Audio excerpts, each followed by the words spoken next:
최근에 아주 안타까운 소식을 들었습니다. 미국에서 알고 지내던 집사님의 대학생 딸이 아주 기도도 열심히 하고 또 성경 공부도 열심히고 또 미국 대학교에서 이 기독교 동아리에서 열심을 다하고 있었는데 신천지에 빠졌습니다.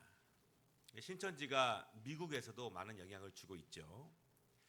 이미 빠져버려서 아무리 설득을 하고 아무리 청년 담당 목사님이 가르치고 대화를 해도 전혀 듣지도 않고 귀를 막아 버리게 됩니다. 자신은 분명한 하나님의 응답을 받았다고 합니다. 성령께서 자기에게 선생님을 통해서 분명한 음성을 들려주셨기 때문에 자신은 확신을 가지고 그 길을 걸어간다, 그렇게 이야기합니다. 그러면서 자신을 설득하는 부모님들이나 그리고 또한 자신을 설득하는 교회 동료들에게 말하기를, 나는 하나님의 확실한 응답을 받았는데 왜 당신들은 받지 못했느냐, 더 열심히 기도하면 나와 함께 할 수 있을 것이라고 더 열심히 하라고 그렇게 도리어 책망을 한다고 합니다. 결국 자신이 받은 응답이라고 하면서 집을 떠나서 신천지 공동체에 들어갔어요. 하나님의 뜻이라고 하면서. 최근에 국제 전화로 굉장히 긴 시간을 상담해 왔습니다. 얼굴을 대면하는 것이 아니기 때문에 저는 몇 가지 간단하게 이런 말씀을 드렸어요. 부모의 뜻을 저버리는 것이 과연 하나님의 뜻인가? 가정의 평화를 깨뜨리는 것이 하나님의 뜻인가? 믿음의 공동체를 떠나게 하는 것이 하나님의 뜻인가? 믿음의 공동체가 받고 있는 응답과 전혀 다른 응답을 홀로만 받고 있다면 그것이 하나님의 뜻인가에 대한 근본적인 문제입니다. 그렇지 않을 확률이 굉장히 높아요. 나만 홀로 유일하게 다른 응답을 받고 있을 확률이 높지 않습니다. 그러면 하나님께서는 완전히 다른 응답은 나에게 주시지 않는가? 모세에게 특별한 말씀을 주신 것처럼, 노아에게 전혀 주시지 않았던 말씀을 주시는 것처럼 나에게는 다른 사람들이 가지고 있는 그런 것과 다른 특별한 응답, 특별한 말씀을 주시지 않는가? 주시죠. 하나님은 주십니다. 그러나 완전히 다른 응답을 주셔야 한다면 그 전에 분명히 하시는 일이 있어요. 하나님은 근본적으로 기본에 충실한 성도들에게 새로운 말씀을 주실 때가 굉장히 많습니다.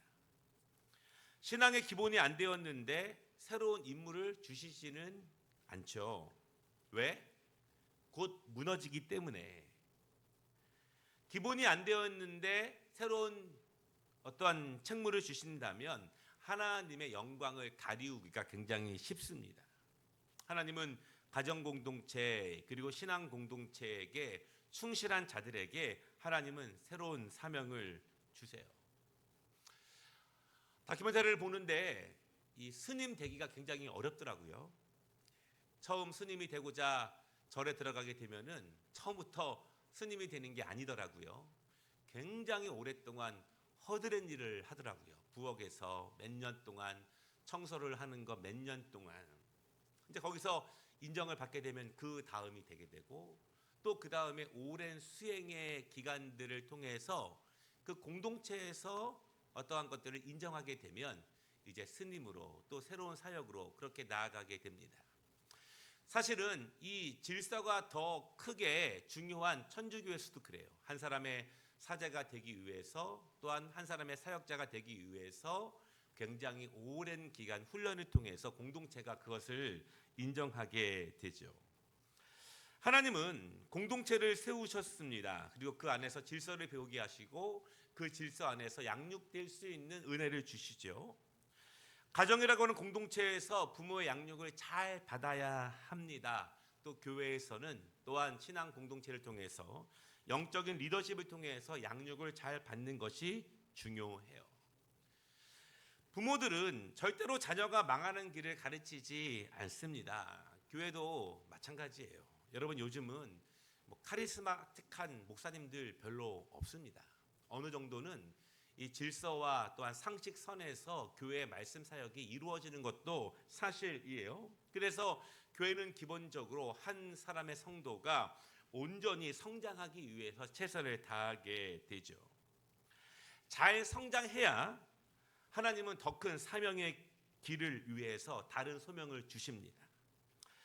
크지도 않았는데 다른 비전을 받았다고 하는 것은 집 떠난 둘째 아들의 모습과 굉장히 유사합니다. 아버지가 그 아들에게 유산을 주기 싫은가요? 그렇지 않아요. 때가 되면 아버지는 유산을 주십니다. 그러나 왜 지금 주지 못합니까? 지금 주면, 지금 집 떠나면 망하기 때문에 아버지는 주지를 못하죠. 준비가 되었는지는요, 자신이 판단하지 않습니다. 부모가 판단하고 또한 영적 리더십이 판단을 하고 공동체가 판단을 해요. 여러분, 신학교에 입학을 하려면 이 담임 목사의 추천서가 반드시 필요합니다. 전도사가 되고 강도사가 되고 목사가 되기 위해서는 담임 목사의 추천서가 꼭 필요해요. 영적으로 또한 신앙적으로 자질적으로 그 사명을 감당할 만한 그러한 역량이 되는지 준비가 되는지 또한 가능성이 있는지를 잘 분석하게 됩니다. 우리는 그러므로 이 고집 부리는 둘째 아들이 되지 말도록 잘 배우고 잘 양육받고 잘 성장하는 것이 중요합니다. 잘 준비되면 교회는 하나님의 뜻을 받아서 그 아들을 파송하게 되죠. 하나님의 아들을.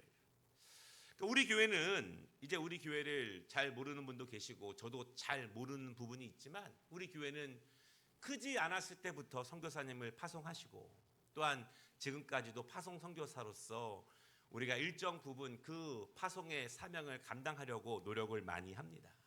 또한 우리 교회는 많은 선교사님들의 사역을 또한 지원하고 있죠. 우리 교회는 계속해서 파송하는 교회가 될 것입니다. 그것이 선교사님이든 어떤 사역자든지 어떤 모습이든지, 그러나 파송하기 이전에 잘 양육하는 교회가 될 것이고, 그리고 또 잘 준비시키고 또 잘 장착시키는 교회가 될 것입니다. 왜냐하면 준비 없이 나가면 망하기 때문에 그런 거예요. 검은 구름이 몰려오면 비가 오죠. 자연의 이치입니다. 예수님께서는요, 이 자연 현상을 통해서 너희가 앞날을 예상하면서 왜 영적 분별력이 없느냐, 그 영적인 모습을 통해서 왜 징조를 보지 못하고 그 영적인 모습을 통해서 왜 결과를 보지 못하느냐 책망을 하십니다. 분명히 이 땅 가운데서 죄가 다스리고 있고 마귀가 우리를 공격하고 있는 영적 싸움이 실제로 이 세상 가운데 그리고 우리의 가정 가운데 교회 안에서 내 안에서 벌어지고 있다면 그 영적 싸움은요, 우리의 눈 밖에서 우리가 보이지 않는 부분에서만 드러나는 것이 아니라 우리의 눈으로도 모습으로도 드러나게 됩니다. 하나님께서 사무엘을 통해서 다윗에게 기름을 부으셨습니다. 그때 성경에 뭐라고 말하냐면 여호와의 영이 다윗에게 충만하더라. 그리고 바로 그 다음 절에 무엇이 나오냐면 여호와의 영이 사울에게서 떠나가고 악령이 그에게 충만하더라. 그 흔들리는 모습, 그 주저하는 모습, 영적인 모습뿐만 아니라 육적으로도 불안한 모습들, 그의 불안한 결정들, 정의롭지 않은 삶의 모습들을 신하들이 보게 돼요. 신하들이. 왜냐하면 이 사울이 영적으로 충만했을 때와 악령이 가득했을 때의 모습을 이 신하들이 보게 됩니다. 그리고 신하들이 무엇인가 하기 위해서 수금 켜는 자를 찾게 되죠. 그리고 다윗을 부르게 됩니다.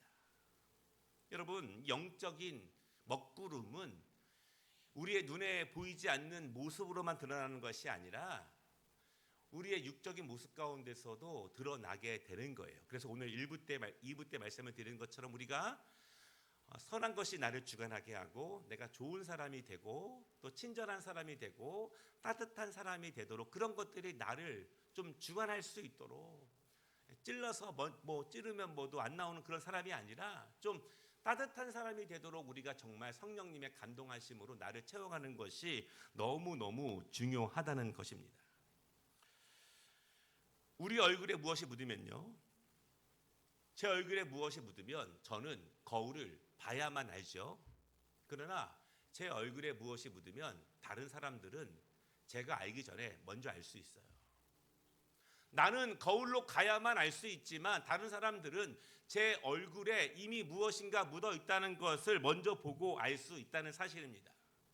그러니까 우리가 어떠한 이 먹구름이 끼면 비가 오는 것을 아는 것처럼 그 영적인 흔들림, 영적인 주저함, 영적인 나쁜 모습들, 나쁜 것들이 더욱더 주관하는 모습들을 바라보면서 이 영적 전쟁, 마귀의 관계들, 그것들을 우리가 분별력을 가지고 깨닫고 바라보고 또 나와의 자신과의 싸움을 통해서 나아가는 모습들, 그리고 우리의 공동체 안에서 그것을 이겨내는 믿음의 단합들, 그것들이 너무너무 중요하다는 것입니다.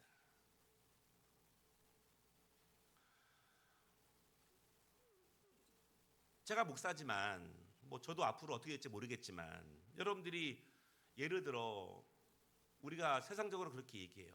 굉장히 훌륭한 목사님이셨는데 어느 순간부터 변하더라. 보이지 않습니까? 그렇죠? 변해요. 목사님만 그러겠습니까?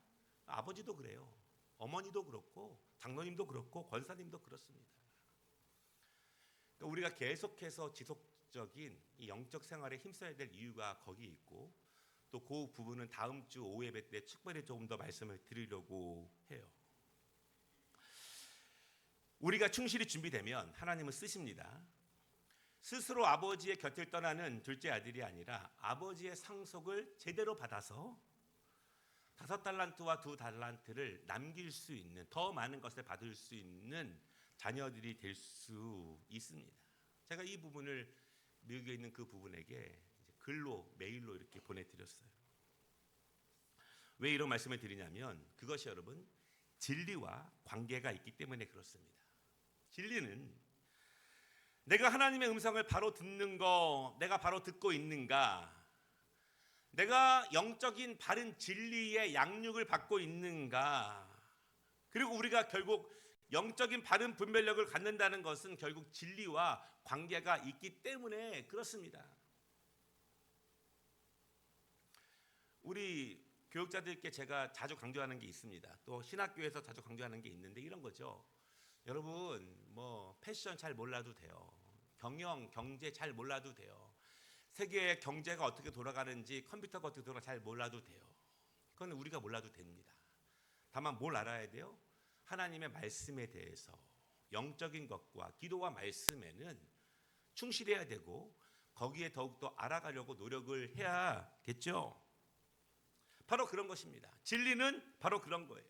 우리가 기도하고 있는 것, 신앙생활을 하고 있는 것, 말씀을 보고 있는 것, 말씀의 힘으로 이 땅을 살아가려고 하는 것, 결국 그것은 진리와 관계되어 있는 모습이기 때문에 그렇다는 거예요.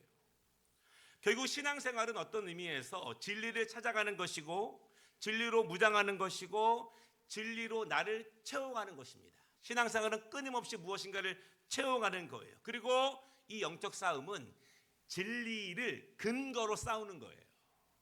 내가 이단과 싸울 때, 거짓 선생들과 싸울 때 무엇을 근거로 싸웁니까? 제 스펙으로 싸웁니까? 제 키로 싸웁니까? 외모로 싸웁니까? 아니라 진리를 근거로 싸울 수 있기 때문에 이 진리는 너무너무 중요한 것이죠. 그래서 우리의 영적인 싸움, 실제로 벌어지고 있는 영적인 싸움에서 이 그리스도인들이 입어야 하는 옷에 대해서 바울이 말하면서 전신갑주에 대해서 말하면서 첫 번째 말하는 것은 진리인데 그 진리를 허리띠에 비교해서 바울이 이야기를 하고 있습니다. 그러니까 지금이야 허리띠의 중요성이 좀 덜할 수 있지만 이 2000년 전에 이 허리띠의 중요성은 굉장히 강했다고 말을 해요. 전사입니다. 허리띠는요, 전사가 입어야 하는 옷의 핵심적인 역할을 한다고 합니다. 군복이 흘러내리지 않도록 꼭 잡아주는 역할을 하죠. 이 바지가 계속 흘러내려가거나 겉옷이 계속 치렁치렁하게 되면은 온전한 절투를 치를 수가 없어요. 사탄은 계속해서 우리가 진리를 채우고 진리에 집중하고 진리에 무장하는 것을 방해하게 됩니다. 우리는 진리를 허리띠 삼아서 단단히 고정하는 것이 중요해요. 저도 양복을 입으면서 이 허리띠의 중요성을 잘 알죠. 이 남자분들은 또 더 잘 아실 거예요. 이 허리띠가 중요하고요. 또 중요한 것은 좋은 허리띠를 써야 합니다. 저도 사실 이 유학생 기질이 굉장히 오랫동안 남아 있어서 이 10,000원짜리 허리띠를 굉장히 오랫동안 썼습니다. 그런데 이 10,000원짜리는 얼마 못 쓰죠.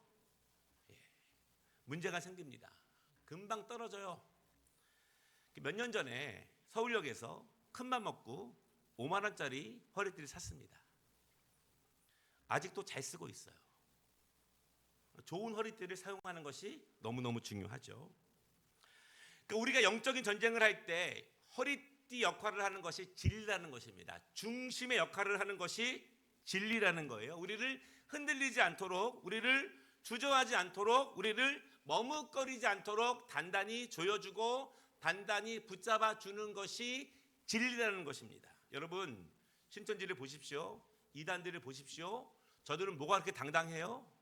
저들은 뭐가 그렇게 고집이 세요? 저들은 그렇게 뭐가 확신이 높아요? 그것은 그들이 진리를 붙잡았다고 믿기 때문에 그런 거예요. 그래서 그렇게 당당합니다. 그렇게 거침없습니다. 진리는 실제로 그런 힘을 주는 거예요. 마귀가 주는 가짜 진리의 힘도 그렇게 센데 우리가 복음 안에서 진정한 진리의 힘을 갖는다는 것이 우리에게 얼마나 실질적인 당당함과 실질적인 능력과 확신을 주고 있는지 우리 모든 올바른 그리스도인들이 이 경험하는 은혜가 너무너무 필요하지 않겠습니까? 그러니까 신앙생활 하는데 여러 가지 중요하고 핵심적인 것이 많이 있겠지만 오늘 말씀을 근거로 하면은 진리예요. 우리가 흔들리지 않도록, 주저하지 않도록.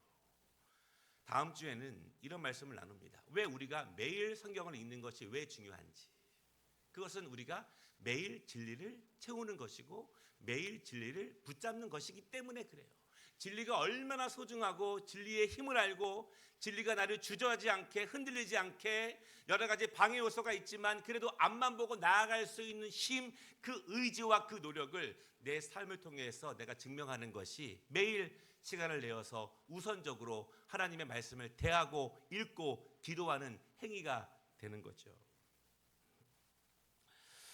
굉장히 많은 사람들은요, 자신이 진리에 접근했다고 생각을 합니다. 그래서 오늘 설교 서두에 말씀드린 것처럼 자기가 받은 응답에 대한 확실성을 굉장히 많이 가지고 있어요.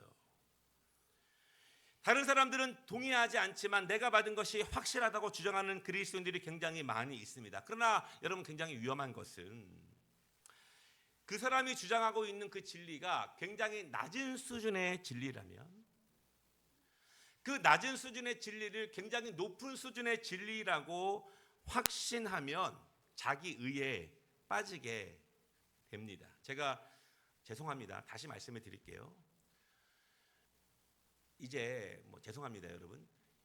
제가 석사학위 학생들과 박사학위 학생들이 가르친다고 말을 하잖아요. 그런데 교만한 석사학위 학생들이 있어요.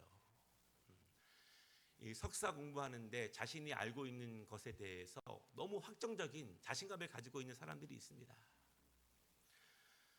굉장히 어리석은 거예요. 왜냐하면 거기에 별로 진리가 없기 때문에 그래요. 그냥 기본적인 것 아는 거지 배워야 할 것들이 무궁무진하기 때문에 그렇습니다. 우리가 낮은 수준의 진리를, 낮은 수준의 지식들을, 낮은 수준의 무엇을 너무 높다고 확신을 하면 자기 의에 빠지게 되는 것입니다.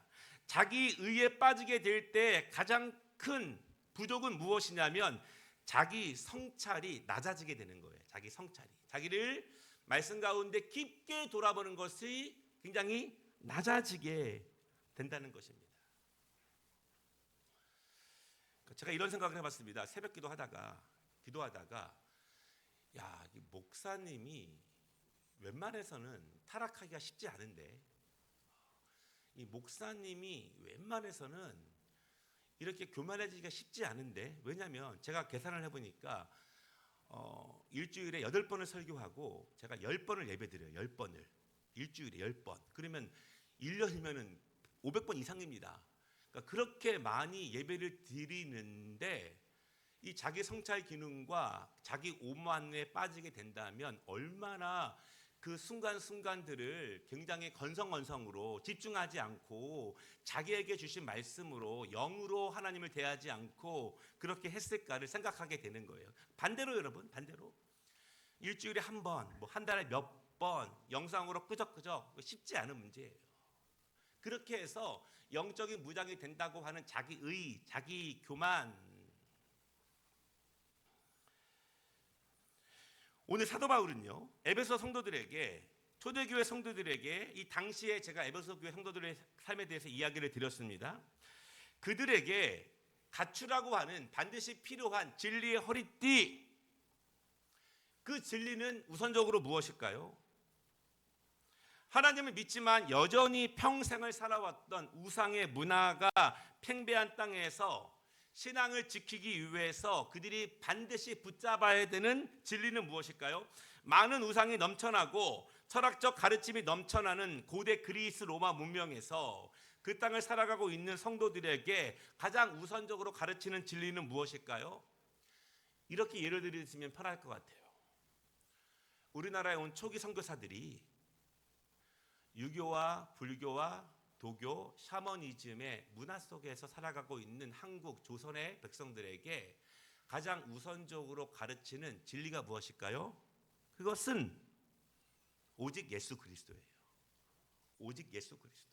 다른데 의지한다고 복이 나오는 것이 아니라, 다른데 빈다고 복이 나오는 것이 아니라, 하늘이 무엇을 하는 것이 아니라, 어떤 산이 무엇을 하는 것이 아니라 오직 예수 그리스도께서 진리시고 그분만이 우리를 살리고 그분만이 우리를 구원하시고 그분만이 우리를 강건케 새롭게 하신다는 말씀, 그것이 이 에베소 교회에게 가르치는 사도 바울의 가장 중요한 진리입니다. 아멘. 이것은 동일하게 우리에게도 해당이 됩니다. 오직 예수 그리스도. 여러분, 이 CCC에서 과거에 이 백문일답 아시죠? 백문일답. 100가지 질문을 해도 오직 답은 하나예요. 우리의 인생을 구원하시는 분이 누구십니까? 오직 예수. 누가 우리의 미래를 책임지십니까? 오직 예수. 우리의 삶의 문제와 어려움들을 누구에게 의탁할 수 있습니까? 오직 예수. 예수님께서 하나님의 아들이시고 천지의 창조자이시고 우리의 영원한 삶에 대한 문제뿐만 아니라 이 땅에서의 모든 질병과 모든 질고도 해결해 주실 수 있는 하나님이라고 믿는다면 모든 문제의 답은 오직 예수라는 사실을 믿으시기를 바랍니다. 너무 부모님 의지하지 마세요. 너무 남편 의지하지 마시고, 너무 아내 의지하지 마시고, 너무 자식도 의지하지 마시고, 오직 예수님께서 우리의 구원자가 되시고 진리 되심을 분명히 믿으시기를 바랍니다. 얼마나 많은 거짓 선생들이 있습니까? 어떤 사람은 자기가 하나님이라고 합니다. 자신이 메시아라고 합니다. 그것이 아니더라도 자기가 진짜 선생이라고 말하고 우리가 가르치는 그 가르침이 진리라고 말하는 얼마나 많은 자기 확신, 자기 진리화를 주장하는 사람들이 얼마나 많이 있습니까? 우리는 그러면 그렇게 주장하는 사람들의 진리관, 그들의 가르침을 다 인정해야 할까요? 각각 독특하게 받은 응답들을 우리가 다 인정해 주어야 할까요? 그들이 받은 응답은 우리가 검증할 수 없을까요? 검증할 수 있어요. 그래서 공동체가 필요한 것입니다. 그래서 영적 질서가 필요한 것입니다. 공동체 검증이 필요한 거예요. 지난주 오전 예배 시간에 이 아브라함에 대한 제가 해석에 대한 문제를 말씀을 드렸죠. 우리가 이 성경에 있는 이 구약에 있는 아브라함의 이야기, 제가 예를 듣는 거예요. 이 구약에 있는 아브라함의 이야기를 우리가 직접적으로 대할 때 기본적인 어떠한 배경적인 지식이 부족하게 되면, 성경의 흐름에 대해서 부족하게 되면 우리가 곡해하거나 오해할 때가 굉장히 많아요. 큐티가 좋은 의미가 있지만 이 성경적인 바른 지식과 바른 훈련이 돼 있지 않으면 너무 내 상황적으로 내 감정적으로 지금 나에게 꽂히는 것으로 성경 말씀을 그렇게 오해할 때가 굉장히 많아지게 됩니다. 이 아브라함의 이야기를 예수님께서 뭐라고 말씀을 하고 계시는가? 뭐라고 말씀하시는 계시는가? 예수님의 가르침을 받아서 초대교회에 갈 바를 알지 못하는 사람들에게 사도들은 바울은 뭐라고 가르쳤는가라고 하는 것입니다. 그리고 그 사도들의 가르침을 받은 제자들은 또 그 다음 후손들에게 어떻게 가르쳤고 어떻게 가르쳤느냐. 이단들이 나올 때, 자기가 진리라고 말하는 사람들이 나올 때, 다른 것을 가르치는 사람들이 나올 때 교회는 그 가르침의 전통 가운데에서 뭐라고 가르쳤는가, 어떻게 진리를 정립해 나아갔는가, 그것이 모아진 것이 교회 전통이고 그것이 복음의 역사 안에 있는 거예요. 그렇게 이단을 경계했고 이단을 정죄했습니다. 그렇게 거짓 선생들을 분별했고 그렇게 거짓 응답들과 신비로운 영성들에 대해서 교회가 경계하고 바른 것들을 유지해 나아갔어요. 하나님의 뜻이 아닌 사탄의 응답, 자기의, 자기 확신들을 배제하며 교회 순수성과 교회 일치를 그렇게 도모해 오게 됩니다.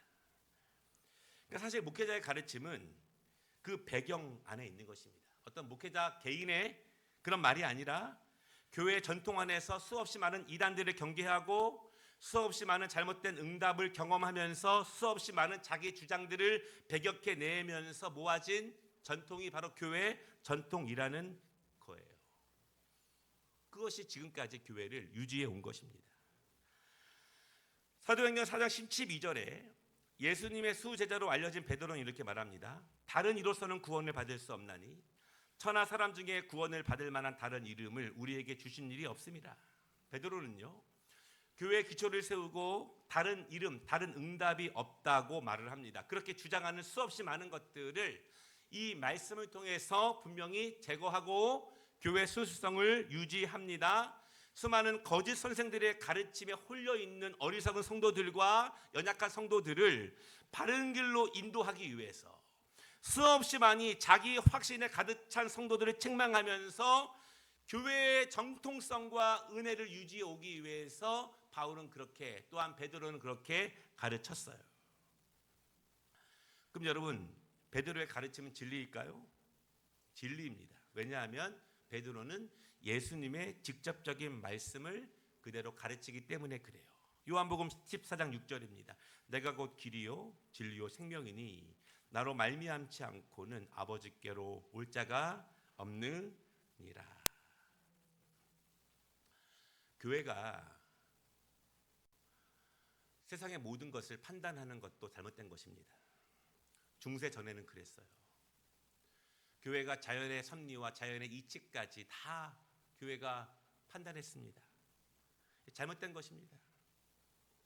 그러나 지금은 도리어 교회의 진리됨, 영적 질서, 하나님의 말씀의 진리됨이 사라지는 시대예요. 무엇이 드러납니까? 수없이 많은 자기의, 수없이 많은 자기 확신들, 그것이 도리어 하나님의 진리의 능력을 사그라뜨리게 하는 그런 시대가 되어버렸습니다. 이 영적 질서와 영적 리더십의 질서를 순종해 나아가는 것이 너무너무 중요한 이유는 그것을 무시하게 되면 매번 스스로 하나님께 다 직통 계시로 다 받아 나아가야 하는 것입니다. 그렇다면 하나님이 우리에게 성경을 주신 이유가 없죠. 왜 이 말씀을 미리 주신 이유도 없고, 수많은 역경이 있지만 하나님께서 교회를 지금까지, 교회 안에 수많은 연약함이 드러났지만, 아픔이 드러났지만 그럼에도 불구하고 교회를 세우시는 이유가 바로 거기에 있다는 것입니다. 얼마나 많은 가정들에게 아픔이 있고 실패들이 있습니까? 그럼에도 불구하고 하나님은 그 가정을 통해서 이 땅을 생육하고 번성케 하는 축복을 주시는 것처럼 하나님은 교회를 그렇게, 영적 리더십들을 그렇게 진리를 수호하고 또한 영적 분별력을 가지고 진리를 세워가는 수단으로 세워주신 것입니다. 바라기는 여러분, 우리가 진리를 채워가는데, 그리고 바른 진리를 우리가 또한 분별하는데, 그래서 진리의 확신으로 나를 더욱더 강건하게 세워가는데 힘써 나아가는 우리 모두가 되시기를